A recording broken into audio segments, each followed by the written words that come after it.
Okay, going home.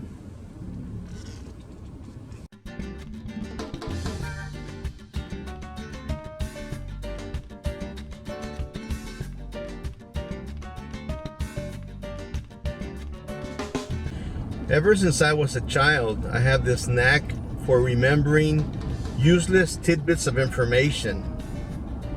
My wife has always asked me why I call them that.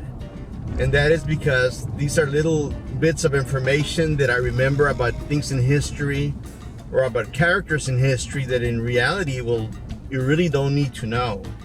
For example, you really don't need to know when Beethoven was born or at what age Mozart composed his first symphony. But I just remember these facts.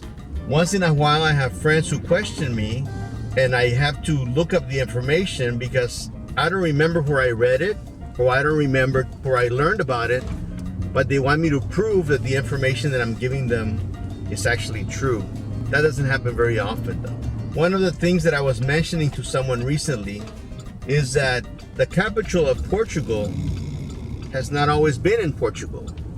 Between 1807 and 1821, I believe, the capital of Portugal was moved from Portugal to Brazil, and the royal family ruled from there during the Napoleonic Wars with France. Along those lines, several people have asked me to give an explanation about my little introduction at the beginning of my vlogs. They want to know where the introduction was filmed. So here it is. My wife and I recently had the opportunity to travel to Brazil. During our first day in Rio, a group of us decided that we wanted to go around to explore the city a little bit. We had been warned quite a bit about not wandering off or about always staying in a group, but at one point, several of us had different ideas of what we wanted to do.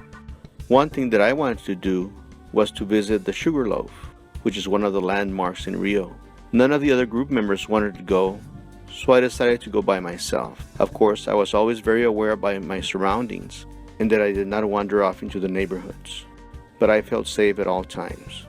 I was very happy that I went to visit the Sugarloaf because the view was amazing. I walked back to the hotel by myself, but again, I was just very careful about my surroundings. The only time that I did not feel safe is when after lunch I decided that I was going to walk from our hotel to Fort Copacabana. According to Google Earth, it was a 45-minute walk. It did not seem too bad, but in the hot Brazilian humidity, I was having second thoughts about it, about halfway there. But that's another story.